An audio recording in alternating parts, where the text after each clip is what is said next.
Hello, Serge here from the Backyard Driving Range. We have a question. Came into the site again, and this is from Tony Clark of Reno, Nevada. Okay, and Tony says, Serge, would you please explain the stance and grip for hitting side hill lies, where the ball is above your feet and where it is below your feet? The PPGS swing is very good for me on level ground, but I struggle with setup, etc. on side hill lies. I have no clue on stance, grip, ball placement, whatever. Okay, Tony. Now, I could give a little of the tips on this from here, but I don't have a side hill lie that I could truly hit from here. So I'm going to have to simulate it, and you're going to have to think, imagine where the ball is when I hold my club up here, and that's my starting point. Okay? But I will say this in the beginning. I shot last year a whole video just on what we call situational shots, and everything about side hill lies, as well as a ball above my feet, below my feet, downhill lie, uphill lie, and all kinds of shots out of the woods, out of the rough, out of places you don't ever want to be, but unfortunately we get there. I did a lot of those and explaining how the thought to get behind it and everything else. It's all there, and it's a really great video, and we shot it in exact circumstances, so you can see everything right there. And so that would be a good thing to get to take this to another level to learn how to do this. But simply put, a ball above your feet. So I'm going to stand here with the camera. The hill's sloping down this way. My ball is somewhat above my feet over here. First off, number one Serge rule, you don't ever, ever, ever change your grip. Okay? Never. Because the grip is the only thing you have to have that palms perpendicular grip that can relate to its naturalness, that come to always return to dead perpendicular to the ground in the center of your body. Okay? And so if you start fooling with your grip, you're fooling with that, and now means you've lost control of your club face. Okay? So we never change the grip, but we will change the stance. So now, if the ball's above my feet, the one thing I tell people is, people are trying to think about, they always go through their head, ball above my feet, if I'm a right-hander, the ball's going left, I think, and if it's below my feet, it's going right. Here's the simple way to figure that out. Okay? Stand behind your ball, looking at your target, with the mound. So if the hill's on this side of me, it's downhill over here, so to speak, right to left, from high to low this way. The ball is going to fly. It's going to curve in the direction of the slope of the hill. All right? So if I'm standing here and I'm looking at the hill is on this side, which is coming down this way, the ball's going to flow that way. So just stand behind, keep directly behind your ball, look at the slope, and the way it slopes, that's the way the ball is going to curve if you end up swinging it and curving it.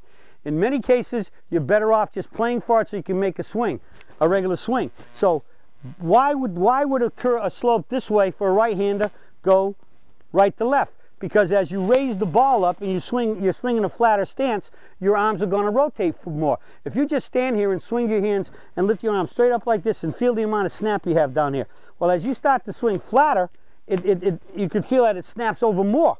So if your hand snaps over more and you have a nice square grip and the grip snaps over more, the more it snaps over, the more it's smothering the ball, the more it's going to hook. So from this lie, you have to go practicing for one and start to figure out, well, if I only have this much uphill and then I go to this much and I go to this much and I make a good swing and I hit it solid, the progression is going to be that the higher up you go, the more that ball is going to hook. So therefore, the more you need to aim it to the right to lead it to allow it to hook to the green. Okay? Now, when the ball is on the other case, say this hill, I'm standing on the hill's this way and I'm standing on it, and the ball's below me, that ball's going to go this way. So again, depending on how steep the hill is, I have to, through trial and error and practice, figure out how much the ball is below me, more will I have to swing, and when I do hit it, how much will it fade more, push or fade more, and then play the appropriate amount of left for that ball to fade to the target. Okay? But there's a subtle setup change here. When the ball is above my feet, and I find my, let's say the ball's right here, so I walk in, I put my club there, I stand up, and then I stand up again and I come down with what I call the accordion effect. The hips and shoulders go down together to get the right height. Okay? So now let's say the ball is really below my feet, and now I have to get there. It's going to be harder, so I'm going to choke my club up a lot, like this is a full 7-iron, and the ball's so far below my feet that to reach it, I'm gonna walk in here. I'm going to take my setup to reach it. Then I'm going to stand up, and then I'm going to go down. Notice how much more bend there is in my knees, but yet I'm going down. The accordion effect is, so the more my shoulders and knees go down together,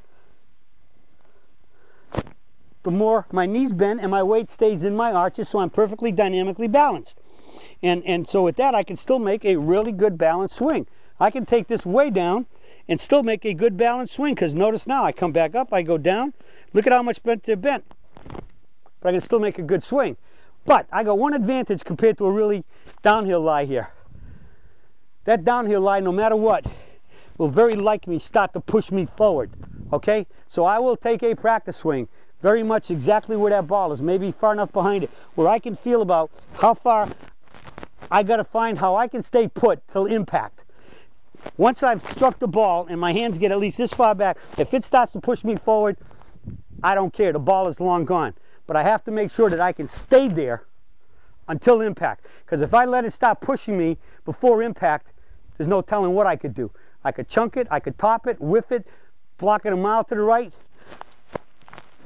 whatever. The point is, it's not going to be a good hit. So you have to figure out, you have to sense and feel what you have to do to stay there till at least you've hit an impact and you're somewhat threw the ball into the forward catcher's mitt before you can let that hill push you. You got to figure out how that is. This one here, not so hard on this one, because it's just stay level and go ahead and swing. All right? And the only other thing might be that maybe in the finish you might, because if you're somewhat up on the hill, when you come back up, you're coming up, might fall backwards. You'll feel that in the practice swing, and you'll know to expect it, so that you just don't fall back so fast and so unexpectedly that you might even fall down.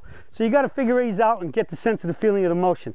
Okay? So that should basically do it. The key is that we never change the grip, but we have to adjust our stance through the accordion effect.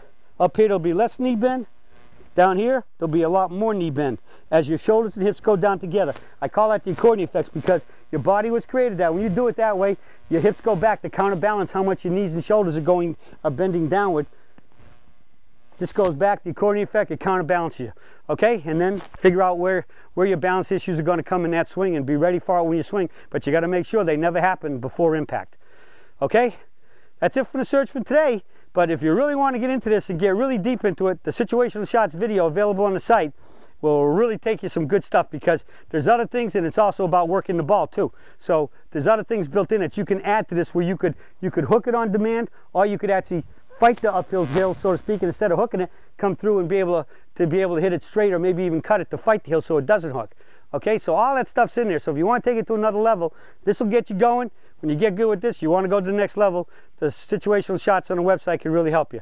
Well, that's it for the search for today, and I'll be talking to you all again soon.